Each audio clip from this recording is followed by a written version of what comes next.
So I'm about to do something that some might deem sacrilegious. I'm going to unbox some of the very old Micro Machine sets I got of Babylon 5 ships, and I'm not really I don't really collect for the value. I collect because I want to display, and I realised that I'd used up so much space in my storage solutions with my Eaglemoss models various that I didn't have a lot of room left. But then of course it occurred to me that obviously Micro Machines, being micro in nature, don't need a lot of space. So I came up with this idea, which is very simple.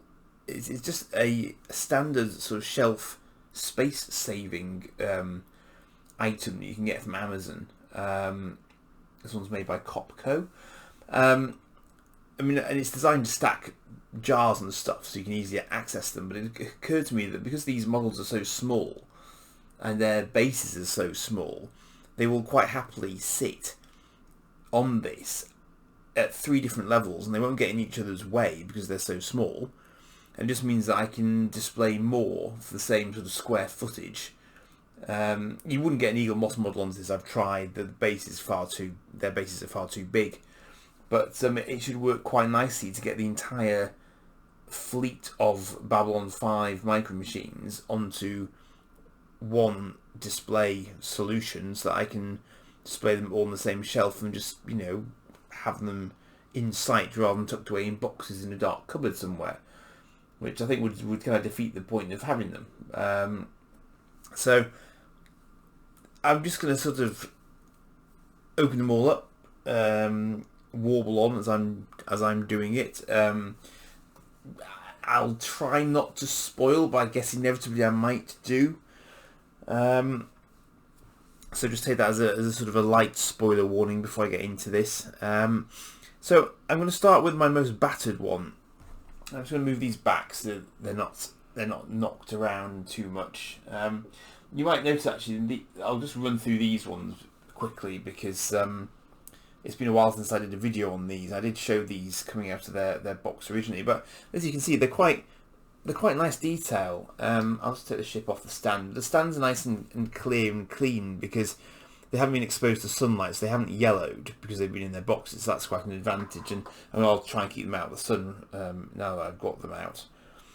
But they're still in remarkably good nick. And the thing with these Micro Machines is, unless you got the big plastic Revel kits that came out, these were the only, as far as I'm aware, these are the only pre-painted Babylon 5 sort of ship models you could actually get. So this is kind of why I just had I had the idea to go and hunt them down, really, because even now, even though the series is being rebooted, it may not reboot with the same ships, of course, and I don't know if they will release merchandise of the original show off the back of the reboot. I don't think there's any guarantee of that whatsoever. So these remain the only examples of ships from the series that were actually released officially at the original time. The time when it was originally shown. So it's kind of a shame because they had such a range of designs. I mean, you can see that's a Minbari shuttle, a Minbari flyer, and it's just it's colourful. It's far more colourful than you would often see in shows, and it just meant that you could immediately identify a given ship of a given race almost by its colour. So I mean, and here we have an Earth Force sort of transport shuttle, just intended for sort of ship-to-ship transfers. Really, it's not an atmospheric shuttle. It's just a transport. But as soon as you see grey, you can almost assume that it's going to be Earth Force, because it's Earth Force and Earth ships in general aren't that colourful. Because I don't know that there's any particular reason for anything to be colourful in space other than the fact that you're trying to make a point culturally about it. So as you can see, this is set 3. I think this is one of the harder ones for me to find. And as you can see, this one has seen better days, big time. so I'm not going to feel too guilty about ripping into this one's box, to be honest. This one contains, according to the box, a Centauri transport, a Star Fury, and a Minbari cruiser. So I mean, this is a nice one. And these will be great ships to display, because obviously these are some of the more, well, two of them at least are the more iconic ships of the series. I like the detailing on the quite a yellow box already, I think. It's nice, nice sort of backdrop image on it. You can see there they've done quite a nice. That's quite a nice capture of an exterior station shot with a standard sort of freighter in the foreground there. So it's nice that they went to that much detail to actually try and jazz up the packaging a little bit. Oh, and I'll show you the let me show you the back of the packaging as well. This varies a little bit, but you can see there that's the entire range. So you've got the station, a Volon transport, a sort of generic green ship, quote unquote, a Volon cruiser, a Narn transport, raider ship, this one which is Centauri transport, Minbari cruiser, Star Fury, and the one I showed you which is the Minbari flyer, the Narn fighter, and the Babylon 5 cruise shuttle. So that was as big as the range got. Now let's. Ooh, okay, that's going to be quite straightforward then. Sometimes the stands came actually sort of inside the cardboard inlay, but as you can see here, they're just they're on the outside. Now, I honestly don't know how long this is going to take, because what I don't want to do, of course, is break any of the actual stands. So I'm just wondering if I can nudge that out without. Now I'm going to go in from underneath. I think that's the safest way to do it. I mean, it'd be interesting to see what they do with the ships in the reboot, because you know things have moved on a long way in CGI terms. I mean, you could do whatever you wanted, but apparently even NASA were quite impressed by the Star Fury as a concept, because you know it uses quite a conventional sort of reaction control system which we could replicate now. There's no reason why you couldn't build a Star Fury right now if you were so minded. So, you know, it's entirely possible that these are the sorts of things that you could use. But of course, you know, we don't have anyone to particularly get space superiority over at the moment. So, you know, there wouldn't be a huge amount of point in having a space superiority fighter kind of design. But that sort of placement of control thrusters is not ridiculous when it comes to any other sort of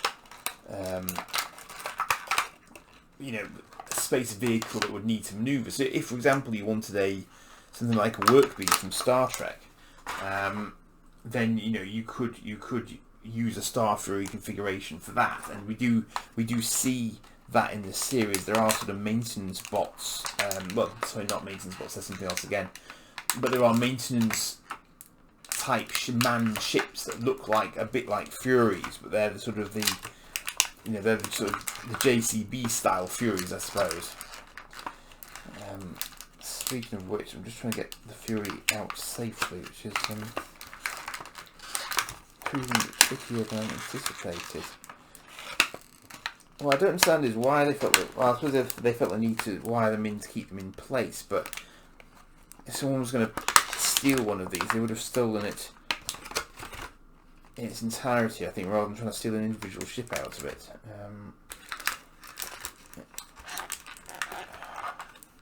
It's really hard to get this out. Let me try the...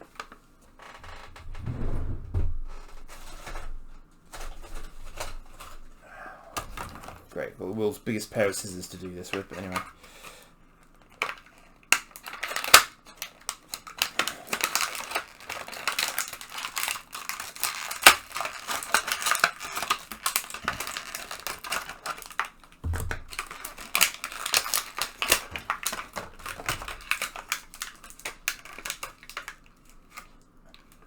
I don't know how I managed to get this in here in the first place. It's incredibly well stuck on. Ah, there we go. Good lord, that's crazy. Look how tight that was tied on. That's crazy. That's absolutely bonkers. It's just got one of those sort of twisty plasticky sort of wires that they do. I just need to release it from there if I can. Oh. Let's have a look.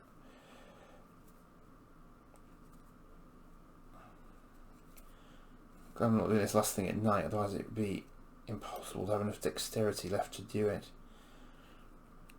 I think what I was doing last night, I was playing Homeworld Remastered. If you're looking at Babylon 5 stuff, that might be within your era.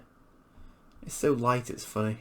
Yeah, it was really, really impressive actually. I got it from GOG, greatoldgames.com, and they did a really nice job of it. I don't remember how to play it worth a damn. I'm going to have to redo one of my early missions because I completely failed in my bids to destroy the hostiles.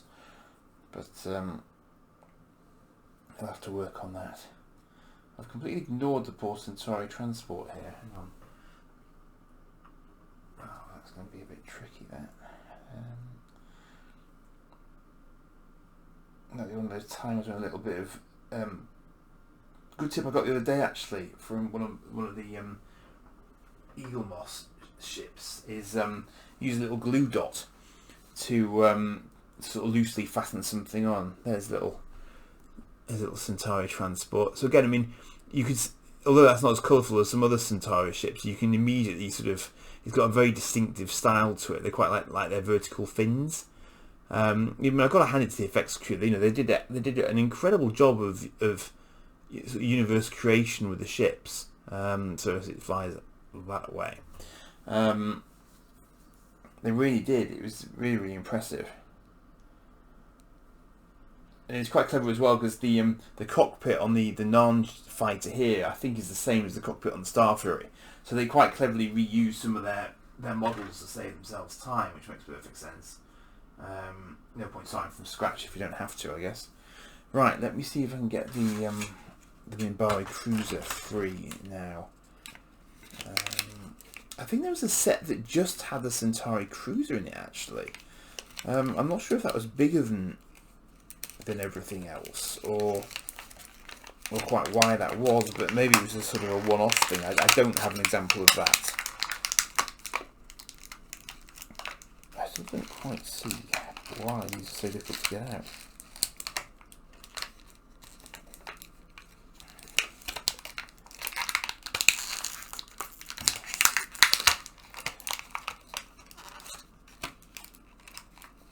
What I might have to do is get them all out and skip to the end for you or something, because this thing's going to be very exciting to watch, I'm afraid.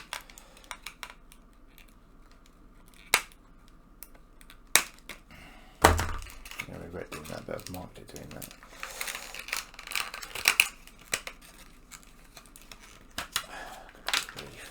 Right, finally free. Could have done with its slicing beam being activated then.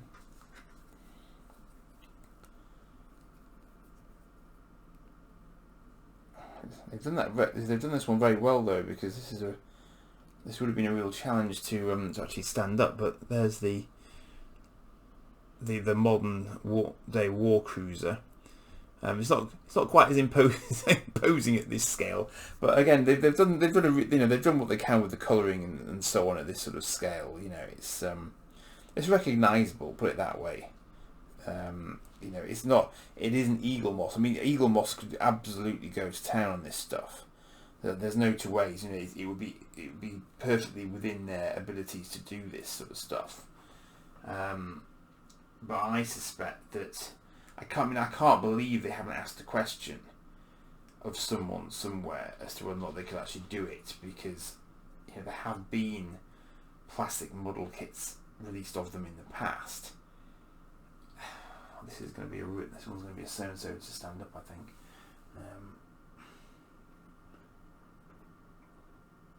Getting this on is going to be difficult. She doesn't want to go into the notch at all. Right. I just won't breathe on that ever.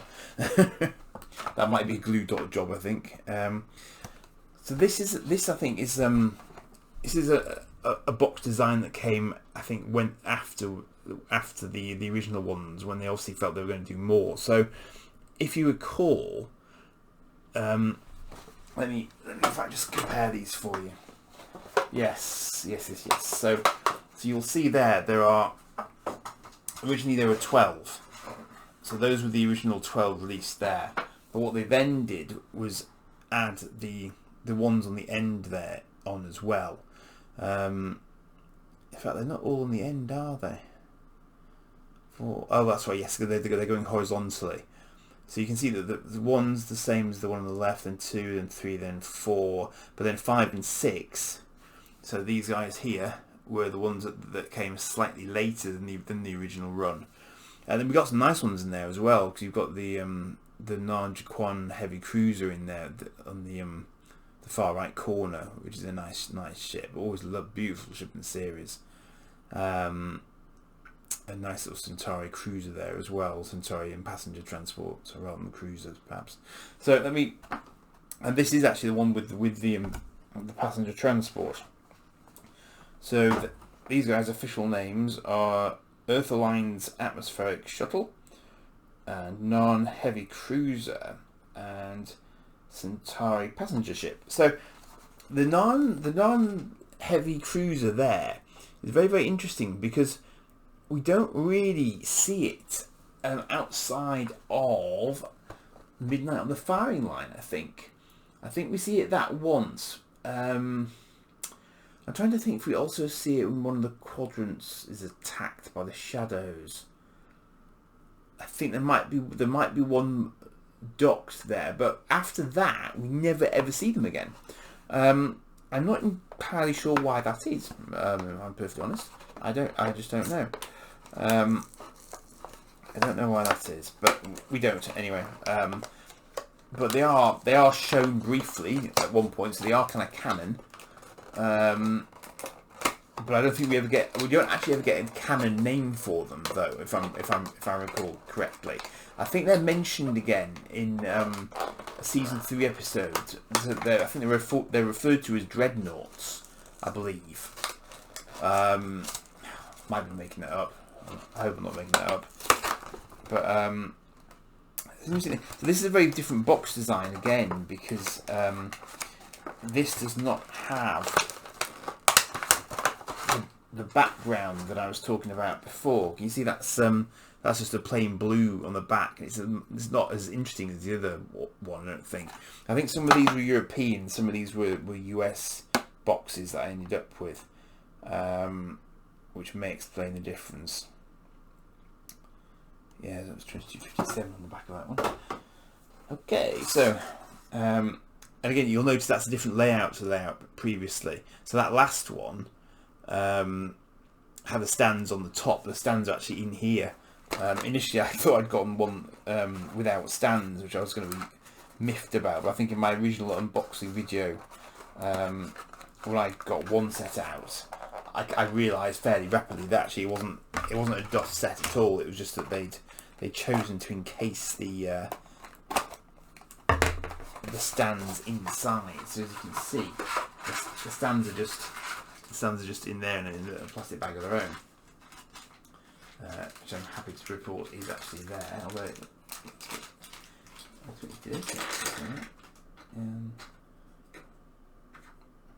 it's okay. That one's a bit. Oh man, they are old. In fairness, I won't show them to display anyway. So let me see if I can get into these now.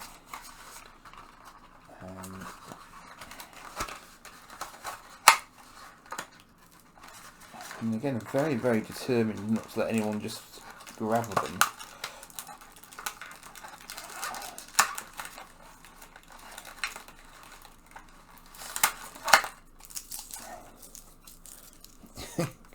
I have a lot of packaging off these.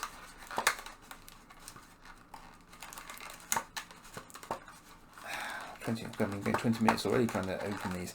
I think what I'm going to do is I might just speed things up and get them all out of their boxes, and I'll come back to you when I've done that and walk you through them. Okay. All the other boxes are well, they're a mix of the ones that I've already shown you anyway, so that you won't be really missing anything if I don't show you all the boxes individually. So I'll be back with you very shortly. Okay, so I've freed the aero shuttle there now, which is nice.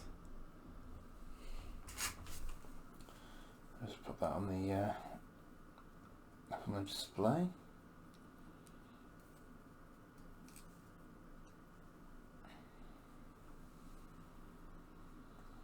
This may not be how I finally display them. I might well go for a slightly different order. I mean, you might remember this is a ship we saw a little bit of because they went down to Epsilon 3 in the aero shuttle quite a lot. This is nicely done. It's a nice solid model, but it's really, I like the curves on it. They've got the shape of it really well, I think, and the coloration is good as well. The purple of the Centauri, which was a fairly common theme for the Centauri, of course. I put that shuttle stand on back to front. I was having a tough call with these. You don't really know which. Well, not. So it's going one way or t'other, but generally speaking, the stand slips backwards away from them, I think, is the idea.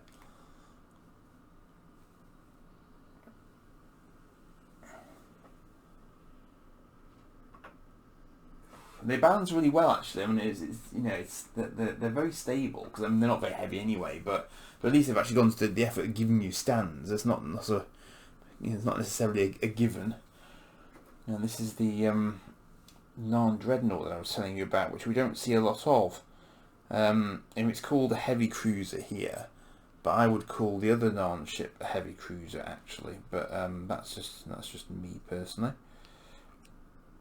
I don't think there was ever an original, an official rather tech manual released for the series. It would have been quite good fun to have one. I know a guy who did an internet-based one back in the day. And in fact, I mean, actually, they're probably that. I bet that internet one is still around somewhere. Actually, I think is it midwinter.com used to have it. There'll be links to it. I'm sure it'll be on the Wayback Machine probably, if nothing else. Actually, thinking about it. This is a bit like the Minbari cruiser. The notch doesn't want to quite get into the hole on the model. Anyway, I'm going to open up the next ones off camera just to show you. So I'll be back in a moment. So I've just got the next batch out. So this is a roll-on cruiser, a Ranger ship, and a Narn transport. And I'm just smiling because if you can see this. Someone had the very sensible idea to prevent the prongs of this roll-on cruiser from getting too bent out of shape by actually attaching a little bit of plastic across all the prongs. It was very clever. I sometimes refer to these as tendrils in my videos because I think that's what they remind me of. The ships are organic in nature, and it's just just a nice good thought. Good thought on I think it's Galoob who produced these Micro Machines. So I mean they do seem to have survived pretty well, and they're not too bent out of shape. But I can see why they did them because it would obviously be they're quite rubbery, so it would have been quite easy to knock them out of shape if they didn't have some support in the box. So sensible move on their part. The roll-on cruiser, we didn't actually see that much of. The roll-on transports were much more common. We saw some cruisers.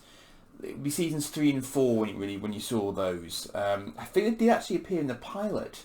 I think there might have been one in the pilot in the Gathering when they came to sort of threaten the station when Kosh had been poisoned. But we don't see a lot of them. But they are very, very capable warships.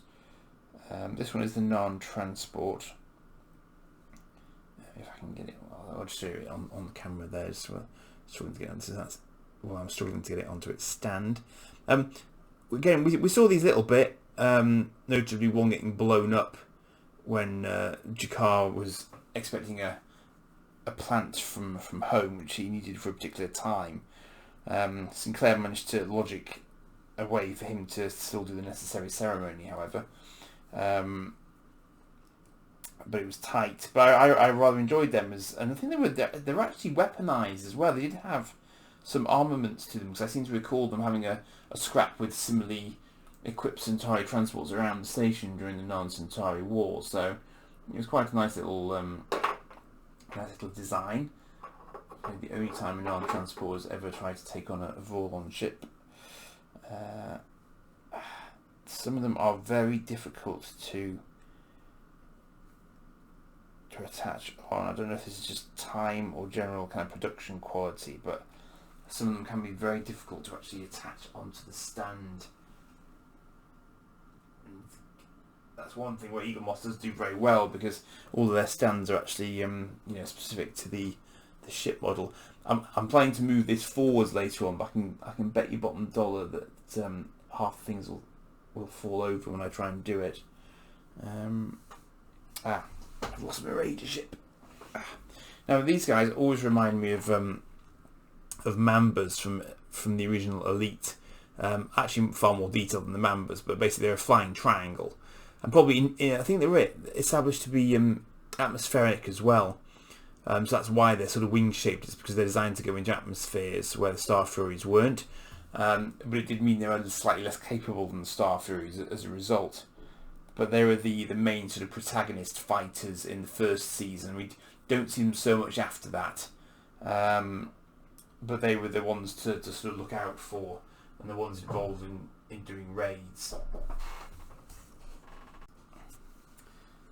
So this is an interesting one, because this apparently is Earth Force One, a Narn Heavy Dreadnought, and the Mary Celeste. This is what they're calling a Narn Heavy Dreadnought.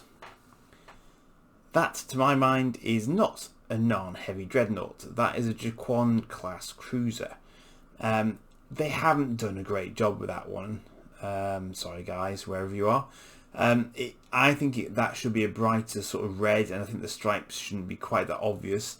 They've almost given it a sort of a tiger sort of look, and it wasn't quite like that in the series. And the engines shouldn't really be sort of blue like that. But I can see they've tried with it. In fairness to them, and I think they did try pretty hard with all of them. But I think that one just didn't quite come off. It's a shame, because it is, for my money, it was one of the really sort of iconic ships.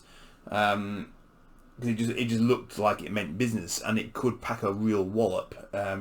Unfortunately, most of the time we just saw them getting sliced into pieces by shadow ships. But that's life, I suppose, in the universe of Babylon 5. The Mary Celeste was, I have a sneaking suspicion it was the ship that took Jinxo off, which is somewhat ironic given that it was a ghost ship name in and of itself. I think it was the one that took Jinxo off Babylon 5 in his episode. I think it was Grail, wasn't it? Was the episode back in season 1. I'll just plonk him up there for now.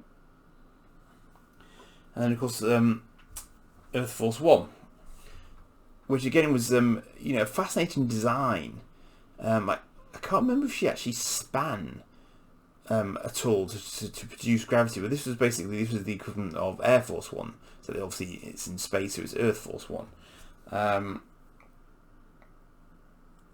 Its wings were a little bit, when I say wings, its solar panels, should we say, slightly askew, I think, on this example. But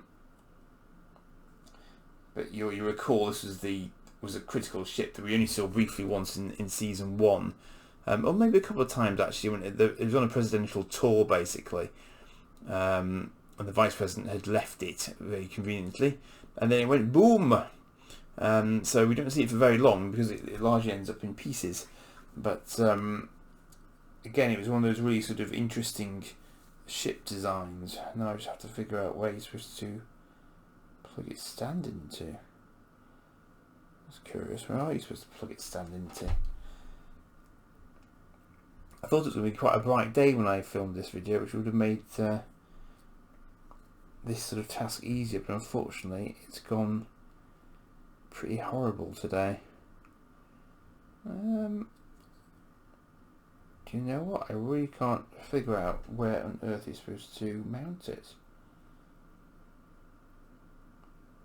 I'll look at this off camera for a moment or two, and then I'll open the final three. So here we are, last set. Earth Force 1 was a so-and-so. Would you believe the stand fits onto the end of one of its little solar wings? So that's ridiculously precarious. I've had to sort of tweak it a little bit to try and make it stand up straight and not fall over. So that was hilarious. So yeah, this always makes me smile.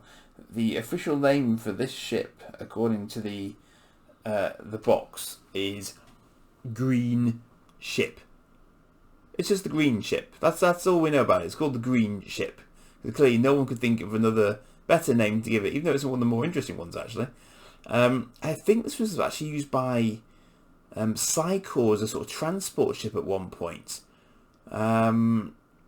So I don't know if that is its official affiliation. I don't think it's got the Omega sign on it anywhere, so it's not sort of like an Omega ship or anything. But anyway, I think it's Earth ship basically. It will pop up there, and then this of course is the Vorlon transport, and they've done it really well actually. I mean, I'll say one thing. I mean, at no point have I been concerned about breaking any of these. I mean, you know, they are slightly sort of rubbery plastic in the first place, but nevertheless they're not fragile to hold at all. So they're obviously designed to be played with, which is great. So it means they've you know, stood the test of time. But so that's the sort of ship that Kosh would have used to get to and from the station. So it can fold the petals in at the back in order to dock up and make itself smaller in the process. I have sorry, I just paused there because there's no way in hell that I can possibly put that on a stand as it is, because the stands are supposed to go a particular way, but there's no way that a stand can the stand would have to go through one of the petals in order to stand up in that direction. So that's a bit silly, because that means its stand has to go in a different direction for everything else. So anyway, that'll have to be nestled in there. And finally, best to last, of course, the last of the Babylon stations. There we go, in a teeny tiny scale. I mean, fair dues to them. They've done what the best they can possibly do, I think, and that you can sort of see the sort of, you know, the docking areas and so on at the top. But maybe there's even supposed to be Cobra bays actually. But I mean, you know, there's only so much they can do at that sort of scale, bless them. So, you know, fair dues to them. They did what they could, and actually very sensibly they've sort of filled in the solar arrays together, so they you know, they'd be too fragile otherwise, I think. But it's quite, you know, it's quite well done. It's got the cargo stabilizers up the top as well, so they've not done badly with that.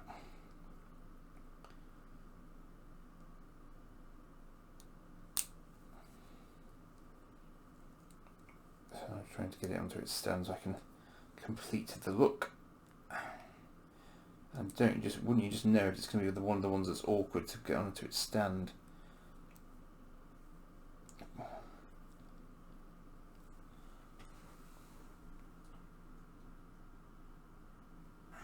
what's up there now?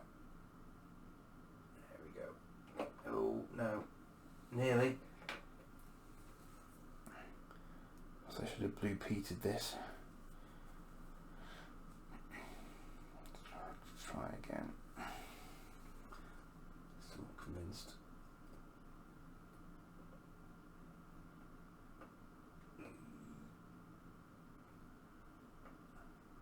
I don't think that's really attached. I think it's more resting. Hang on. I'm gonna give it one more go. Then I'll try and move stuff in for more of a close up. And I can see why Eaglemoss do it the way they do it, because that is definitely a better bet than this methodology. Right, there we go. Let's keep your fingers crossed. Right, so here we have 25 years late, a full set of Babylon 5 Micro Machines. I'm moving very delicately forwards. So there we go. And you can see what I was going for with the sort of display methodology there. 6 to a shelf, 18 total. Bob's your uncle. So there you go. So that's my Babylon 5 fleet, which I'm now going to move out of this room, down a flight of stairs, and into their permanent home. What could possibly go wrong? Oh dear. But as I've said, they're basically unbreakable because they're sort of rubbery, plasticky sort of construction, so they can be fine. But yeah, I think it's quite a nice way to display them, though. You know, you can look at them and see them all perfectly well. And they don't really get in each other's way either, because they're all fairly flat designs. They're largely horizontal, apart from the Minbari Cruiser and Earth Force One. And happily, Earth Force One will live on that top shelf and not get in anyone else's way quite happily. So yeah, so there you have it. Hopefully that's a bit of a blast from the past for some of you who are tuning into this channel. And I look forward to seeing what the new ships look like in the new series, and perhaps we'll actually get some, you know, some more current style models for that series from Eaglemoss as and when, because presumably they're going to be, you know, redoing the ships, and you know, they'll obviously have more marketing going on perhaps for this version of the series than was the case with the original. So we'll just have to wait and see, I guess. But thanks for bearing with. That's quite a slightly longer video than I'd anticipated, but don't forget to check out obviously my my ongoing sort of synopsis and reaction videos for the series as a whole. I'm nearly at the end of series 3 at the time of recording this, and I should be finished with the series as a whole by the end of this year, because it's now 2022. So happy new year if you're tuning into this at the time. Otherwise I hope you're well, and I'll leave it there for today. Thanks very much.